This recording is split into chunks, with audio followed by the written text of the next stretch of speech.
Estamos conversando entonces nuevamente en una nueva entrevista para el Dragón de los Pigüeles. Esta vez nosotros vamos a conversar un poco de los orígenes de una de las fiestas más importantes de Chiloé. Y yo creo que una de las personas que ha realizado, digamos, como trabajos teóricos y análisis teóricos en torno a esta fiesta, es la persona que ya, yo creo que hace la primera temporada ya estuvo con nosotros. Yo creo que está de más, yo creo que hacerle una presentación cuando ya estuvo con nosotros, don Renato Cárdenas. Así que yo quisiera darle el espacio también para que pueda saludar a la gente también, para que después nosotros conversemos un poco la temática que tenemos para el día de hoy. Bueno, gracias por venir a mi casa y un saludo a quienes están mirando hacia el este, porque estamos en la semana en Nazareno. Estamos el 26, de aquí se va directo al 30, que era el gran encuentro allá, ¿no? Así es. Y que por más de 200 años, ¿no? Desde 1778, el archipiélago se ha volcado a este extraño fenómeno, porque no es solamente religioso, ¿no? Es también de identidad. Porque los chilotes, por ejemplo, que salen de Chiloé, que van a migrar, a poblar toda la Patagonia, van con su santito bajo el brazo, pues, y ahí van armando a su vez Río Gallego. Y en Río Gallego estuve en procesiones con 5.000 personas, Ya. Punta Arenas 18.000 en un momento. Y así, o sea, ellos, donde encuentran nazarenos es como la ruta del migrante chilote. Así es. Es, yo creo, la fiesta religiosa con mayor extensión geográfica que tenemos acá en Chile. Así es. Don Renato, yo sé que, bueno, un poco también nosotros estuvimos conversando fuera de cámara que hay dos trabajos en la cual usted sintetizó mucho lo que era fiesta del Nazareno. Y frente a esos trabajos yo quisiera preguntarle cómo usted conoció la fiesta de Jesús Nazareno y lo llevó después a crear tanto Caguachi Isla de la Devoción junto con Carlos Trujillo, como después patrimonios religiosos de la isla de Quinchao. Claro. Mira, fue en mi pasada por el... No, mi pasada, estuve hartos años en el Politécnico. Ya. Y ahí conocí a un chico, colega, Raúl Peranchiguay. Ya. Y Raúl Peranchiguay, que ese es talibán de Chiloé, ¿eh? Así es. Raúl Peranchiguay nos, en un momento, convenció de que había una tremenda fiesta, un tremendo encuentro de gente en Caguachi. Uno escuchaba de repente algo, pero no era tan significativo para mí, que yo soy de Calen. Sí. La gente de Calen no iba hace tiempo, o iban concretamente a pagar una manda. Así que Raúl nos llevó para allá y nos convenció a dos más, Ya. al Carlos Trujillo y al Pedrito Álvarez, el profe inglés. Entonces los tres nos fuimos para allá con Raúl. Él nos conectó allá con la profesora de la escuela, y con la gente empezamos a... Pero nosotros fuimos con ánimo fundamentalmente de jarana, de ir a disfrutar un fin de semana, así, bien regado además. Así es. Pero nos fuimos encontrando a medida que iban pasando los días, porque fueron varios días que estuvimos, al menos unos 4 días. Nos fuimos encontrando con otra cosa, un tremendo encuentro religioso y del archipiélago. Porque además la gente que llega allá va a encontrarse con sus amigos, compadres que no ven el año, ¿no? Ya. A pesar de que ese tiempo había mucha navegación por el velero, mucho velero.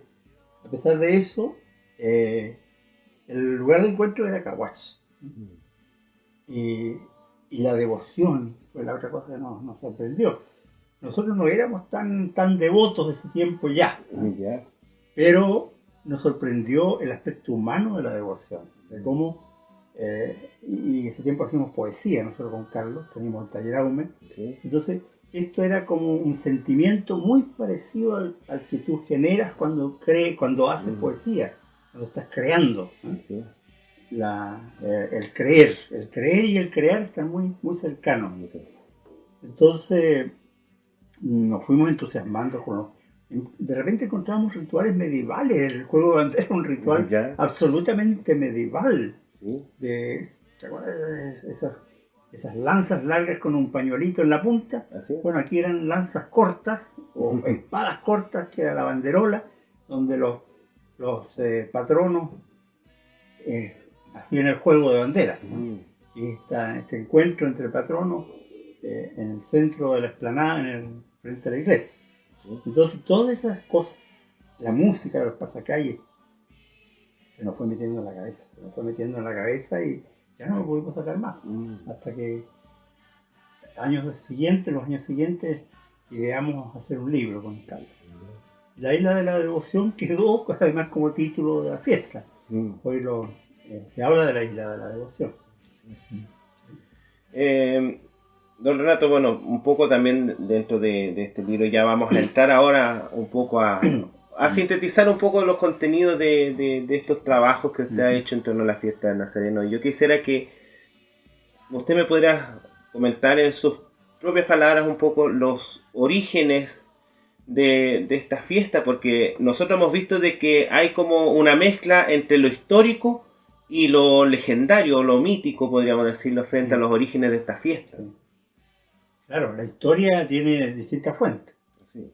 Algunas son escritas, y está refrendado de manera escrita todo lo que pasó allí, pero mayoritariamente el relato más fuerte, más profundo, es oral.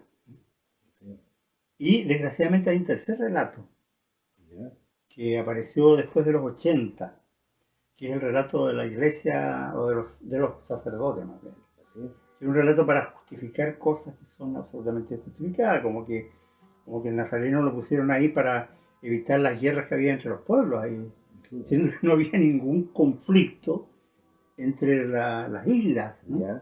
Eso fue un invento para tratar de, no sé por qué. El Nazareno llegó allí por otras razones que enseguida te lo explico, pero no por eso. Entonces hay tres tipos de relatos.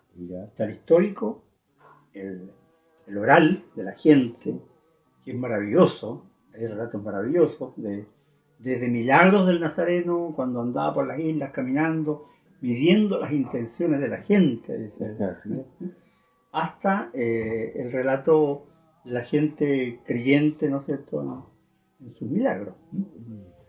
Mira, el Nazareno tiene que ver con lo que es la evangelización de América. Es un plan que tiene la Iglesia Católica de trasladarse del continente europeo para acá, y al venir a América, a donde llega, va a tratar de convencer a los locales que el discurso de la iglesia, el cielo que la iglesia le ofrece, el Dios que la iglesia le ofrece es el mejor. Y para eso idean distintas estrategias de evangelización. Aquí jugaron con una que es muy interesante, que es de los jesuitas, no de los franciscanos. Nazareno es franciscano ya.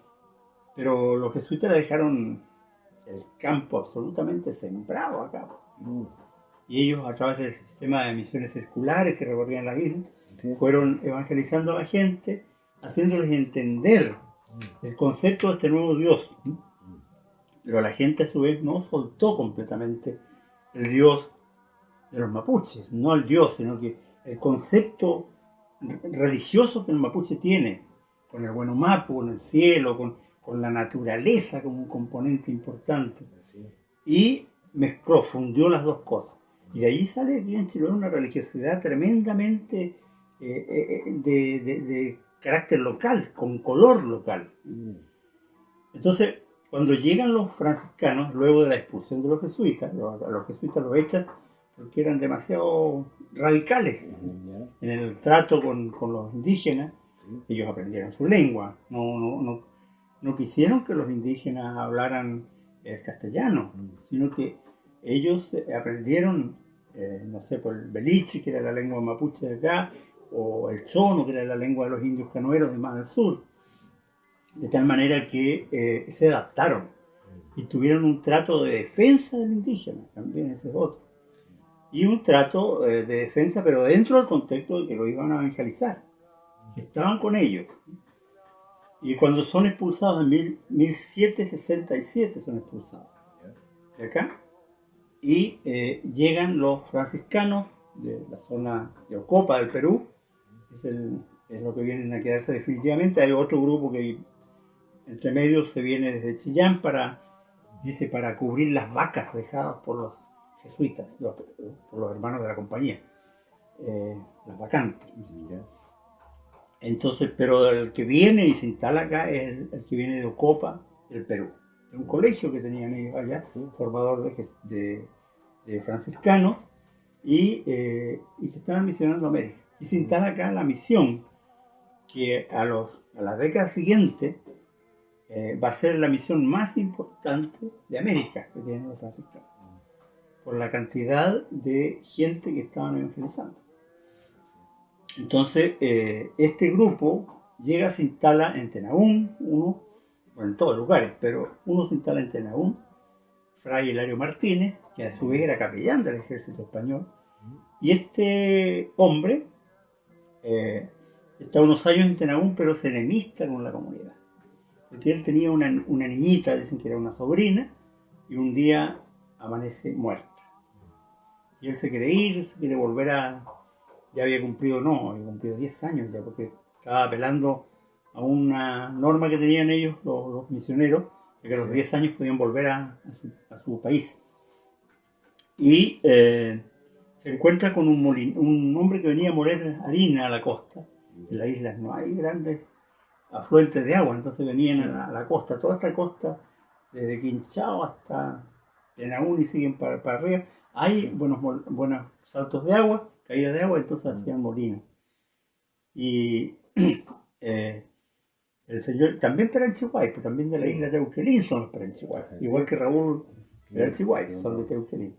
Entonces era Basilio Peranchihuay. Y don Basilio, que era amigo de Fray Hilario Martínez, le dice: hermano, ¿por qué no prueba? Trata de probar nuevamente, váyase con nosotros a la isla. Allá nosotros somos buena gente, lo podemos apoyar en su misión. Y resumiendo todo lo que pasa allí, logran convencer al misionero y de vuelta a Chiloé profundo, diríamos, a las islas. A las islas, le instalan su sede allí y queda Caguach por una carrera que hicieron. Una carrera que cada año se repite, esa regata. Sí. En recuerdo de lo que fue la primera carrera que determinó que Caguach iba a ser la isla, el sitio definitivo de la imagen, dice en escritos que dejaron ellos. Así que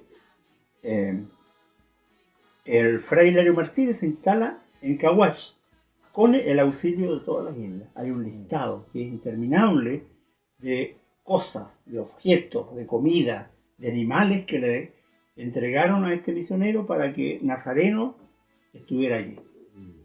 El divino Jesús Nazareno. Esa es la historia, pero resumida. Resumida. Claro. Entonces es una misión la que se instala en Caguach en ese momento. Así es. Pero también usted me decía que también hay muchas cosas que son también como relatos orales. Yo decía legendarios, pero son más bien relatos orales. ¿Qué relatos orales usted recogió también de lo que le puedo contar a la gente, sobre todo de las islas? Claro, no es lo mismo leer el relato oral. Así es. Que resumirlo, porque lo rico del relato oral es el lenguaje. Pero, a ver, mira, hay muchos relatos que tienen que ver con otras islas, cuando vieron el éxito de este rockstar, ¿no?, que se ha instalado allí, las otras islas quisieron también tenerlo. Y ya no estaban en la cofradía habían 5 pueblos. Incluso inicialmente convocaron a más, pero los otros no quisieron. Pero los 5 fueron los que auxiliaron con estas especies a Hilario Martínez para que se instale. Y por ejemplo, los de Quenac dicen que después trataron de robarlo. Pero cuando, por ejemplo, lo sacaron del templo, lo pusieron de tiempo existía un tipo de embarcación muy parecida a la de los chonos, a la dalca. Eran chalupas, ¿no? Eran como chalupas que todavía hasta hace unos años andaban por acá. Y lo trataron de robar, pero en medio del canal ahí, en la salida, se dio vuelta, vino un temporal y fueron abatidos por las olas y tuvieron que, y naufragaron y salieron como pudieron a la costa. Y ahí estaban reponiéndose de este fracaso, cuando de pronto uno se levanta y ve unas enormes pisadas en la arena de la orilla. ¿Ya? Y le dice, oye, mira lo que hay acá. Le dice a su socio ladrón, o a socio, eran como 3. Y empiezan a mirar y van siguiendo las pisadas. Esto fue por la parte de atrás de la puntilla. Van pisando, siguiendo las pisadas, y las pisadas iban hacia el templo. Por la orilla, hacia donde está el templo. Y llegan y de pronto las pisadas empiezan a subir. Y había luz en el templo. Cuando ellos habían robado el Nazareno no había luz. Vamos a ver, pero con cuidado, no haya gente que esté alertada de esto. Y fueron llegando al templo. Y efectivamente había luz. Estaba la puerta entreabierta. Entraron, dice que estaba todo mojada la entrada del templo. Todo mojada, como que algo había pasado. Y siguen avanzando y de pronto arriba, en el altar central, estaba el Nazareno. Un poco mojado, pero ahí estaba. Así es. Porque no quería irse con ellos, dice la gente. Los que relatan que generalmente son de los 5 pueblos. Siguiendo un poco de esta conversación que tenemos en torno a la fiesta de Jesús Nazareno, vamos un poco a lo teórico. Usted sobre todo ha analizado la fiesta del Nazareno a la luz también de lo que son un acercamiento, digamos, también al guillatún mapuche. No sé si me puede comentar un poco más de ese tema. Mira, eso es muy interesante porque la Iglesia Católica reemplazó las ceremonias que el pueblo mapuche tenía y que eran exitosas. O sea, hoy todo el mundo acepta que la noche de San Juan es Huachipanto. Están los relatos de los antiguos huachipantos mapuches que son iguales en actividades a lo que se hace en la noche de San Juan, hasta el lavado en las aguas sacras. Asimismo ocurre con los reemplazos de situaciones mucho más complejas, como el cambiar de un dios a otro, cambiar de una creencia a otra. Y los misioneros lo que hacen es tratar de cubrir estas ceremonias que tenían los beliches, que eran los mapuches de acá, las ceremonias religiosas. Y lo hacen tratando de emular, de imitar en todo lo que son las ceremonias católicas, emular lo que se hacía en el proceso indígena. Y es así como estas concentraciones de gente, las luces, en la noche había mucha procesión de noche, estamos hablando hasta el siglo XX, mitad casi, ¿no? Mitad del XX. Entonces, el Cristo Nazareno de Caguache va a ser revestido porque los mapuches no se van de su religión completamente. Ellos adoptan, hay un escritor peruano que es muy claro en eso, dice que ellos solamente toman los indígenas, toman los elementos, como diríamos, teatrales de la representación. Es decir, en la misa, por ejemplo, te aceptan lo que se hace en la misa, pero no te creen el fondo de eso, ¿no? Al menos por 2 siglos, dicen los pueblos indígenas, bajo el control del catolicismo, solamente te van a aceptar los elementos rituales del catolicismo, pero no así las concepciones que el catolicismo le está imponiendo a la población. Por lo tanto, sigue creyendo en sus concepciones, en las concepciones del mundo mapuche, que tienen que ver con el universo más que con personajes, ¿no? El mapuche tiene una religión que es bien compleja, ¿no? Una religión compleja que tiene que ver con el más allá, con la muerte y la trascendencia, pero no con personajes específicos, ¿no? Entonces, eso está presente en estas celebraciones. Las ceremonias de la fiesta de Caguas son guillatunes, ¿no? Y eso uno lo puede ver en la forma como se materializa el culto al Nazareno.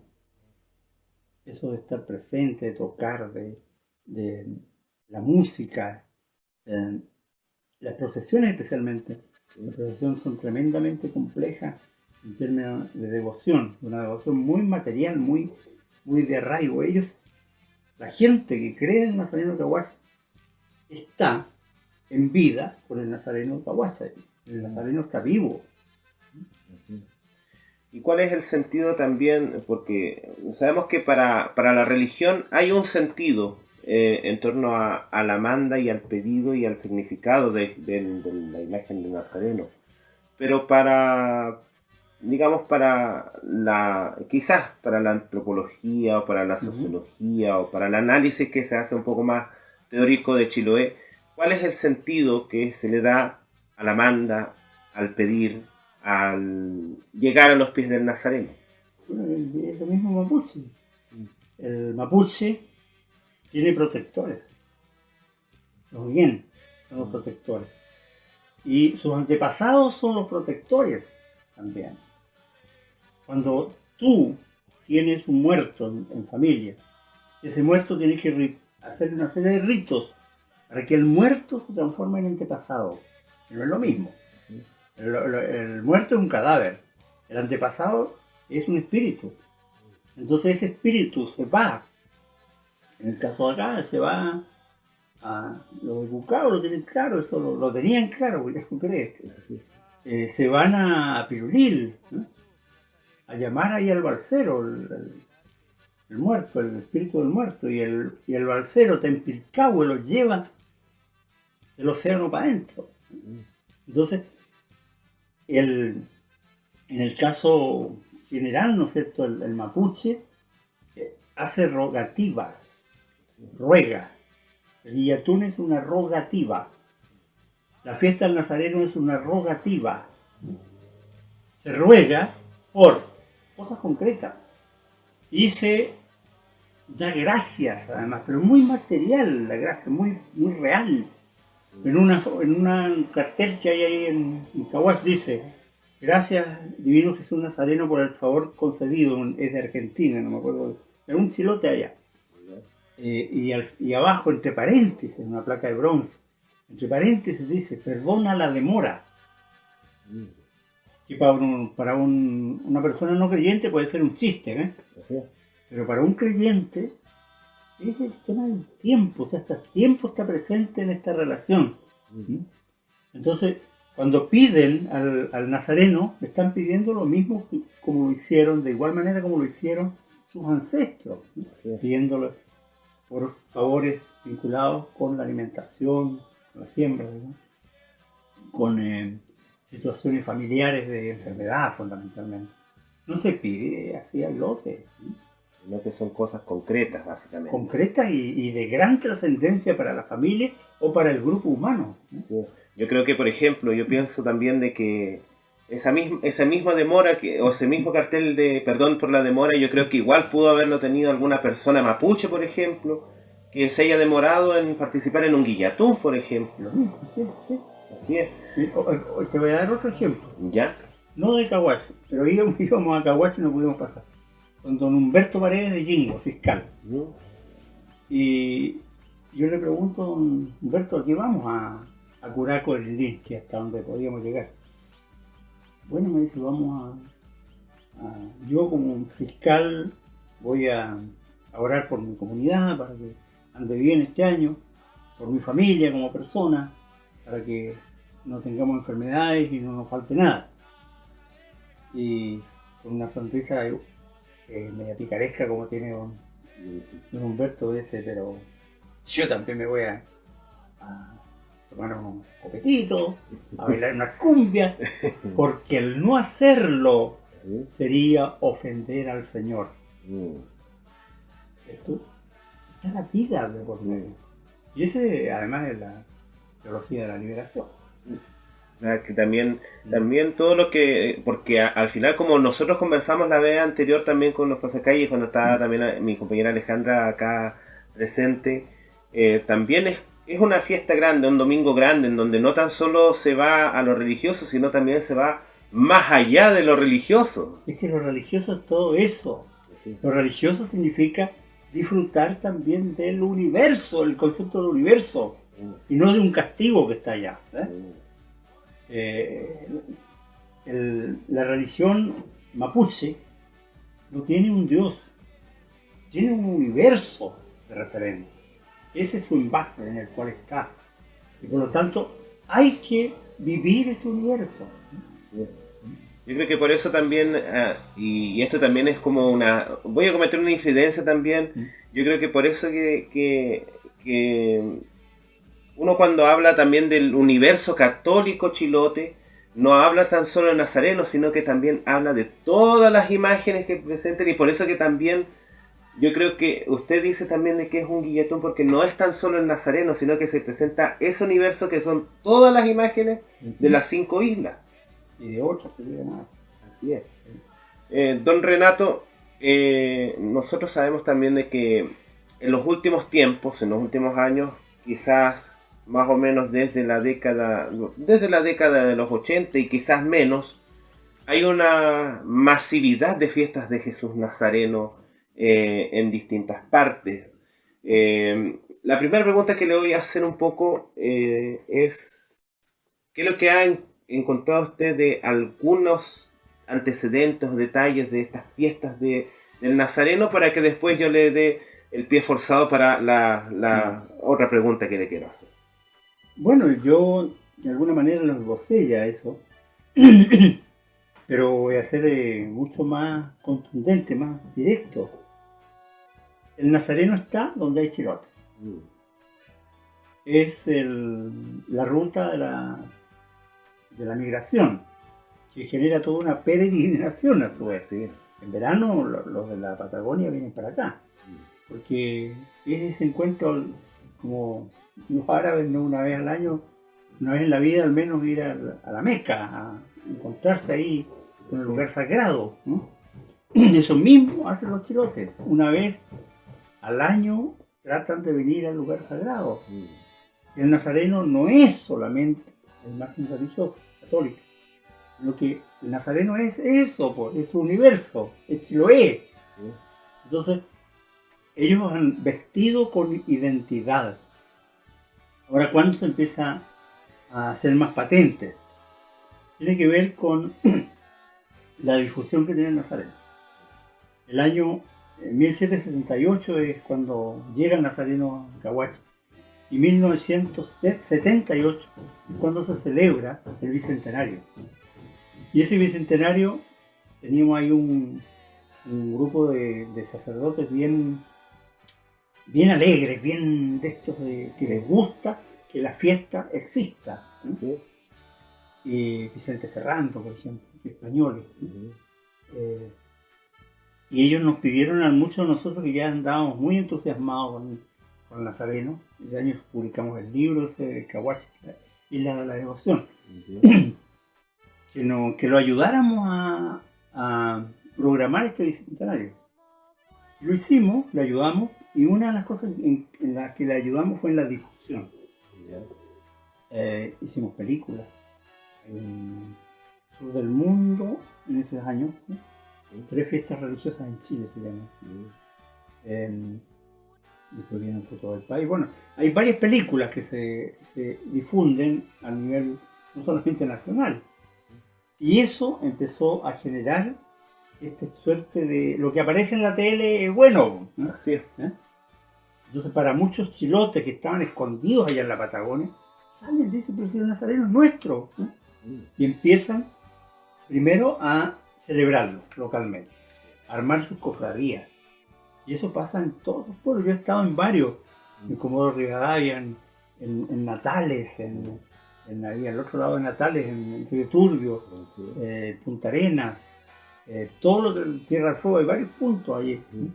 Entonces, eso significó el despertar del chilote ahí, pero se unificó o se levantó a partir del nazareno. En Punta Arenas hay un cura que es finado desgraciadamente, que era un profesor de historia hace tiempo, y se entusiasmó también, se transformó en cura. Don Miguel Velázquez. Miguel, claro. Y él fue un gran impulsor del culto al nazareno. De hecho, generaron en Punta Arenas una enorme estructura allí de celebración, ¿no? Así es. Bueno, yo cuando estaba con también una parte personal también, cuando estaba de estudiante ya de la carrera de historia en Punta Arenas, allá conocí mucho la historia del Nazareno, conocí también a la familia en la cual se inició toda esta fiesta, la familia Uquén. Entonces, muchas veces también, y eso también yo creo que es un punto también de buen análisis, de que mucha gente antes del inicio de la fiesta del Nazareno, por ahí por la década de los 80 en Punta Arenas, sobre todo la familia Unquén siempre decía, acá la gente de Chiloé se decía que no era de Chiloé, que era de Puerto Montt, no de la capital. Entonces es como un gran ejemplo de que el nazareno también viene a generar un plano de identidad también. De alguna manera el nazareno cubre a los chilotes y le dice, nosotros estamos juntos, y somos importantes. Entonces yo creo que ese despertar fue junto el despertar chilote y el ícono, que es el nazareno, y un ícono con dos caras. Una es la religiosa y la otra la identidad. Así es. Don Renato, ahora la otra pregunta también en torno a esta masividad, porque no tan solo en Chiloé se ha masificado, o sea, no tan solo fuera de Chiloé se ha masificado la fiesta del Nazareno, sino también en Chiloé se han levantado también devociones locales al Nazareno. El profesor Pablo Yáñez, en uno de sus ensayos, en su último libro que lanzó hace poco, habla un poco de la superposición de tradiciones. Vale decir de que hay mucha gente que lleva esta devoción del Nazareno para, como dicen coloquialmente, aceptar gente a la iglesia. ¿Qué opinión le merece entonces esas visiones? Y si usted cree que puede estar errado, puede estar cercano un poco, como esa pérdida de tradición frente a eso sería muy feo si fuera un logo tipo Coca-Cola, ¿no? Sí. Eso sería muy feo, pero está la gente también. Aquí en Castro se formó una cofradía del Nazareno por un grupo discriminado, ¿no? Sí. Y eso significó levantar el Nazareno como una devoción de Castro. Y hoy se celebra como en Caguache, ¿no? Entonces eso está bien que se genere la multiplicidad de nazarenos como estatua, digamos, ¿no? Pero si lo hacen para atraer gente, no, pues eso tiene que ver con un tema ahí de los que profesan la religión. Sí. Entonces, vale decir, ¿usted cree que también Chiloé como que se está cada vez más nazarenizando más allá de las tradiciones? ¿O básicamente también es como una... No, hay problemas que tienen que ver con este rockstar que decían, un rockstar, un tremendo símbolo que hay acá. Así. Y al crear problemas, por ejemplo, los pasacalles. Hoy los pasacalles que se tocan son todos de Caguache. Entonces, siendo que cada lugar tiene un pasacalle con su sonido especial. La banderita sonora de Chiloé le llamo yo. Sí. Son banderas sonoras que identifican. Yo sé que ese es de Nercón, que ese otro es de Calen, que es de Yingua, ¿no es cierto? Porque tienen un sonido especial. Entonces, yo creo que viene primero una gran ola.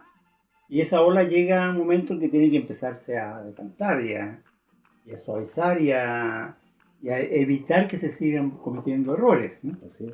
Pero el tema de de que el nazareno se ha difundido mucho más, claro, y no es malo, yo creo que se difunda al interior, sobre todo al interior de Chiloé, que es donde ha nacido.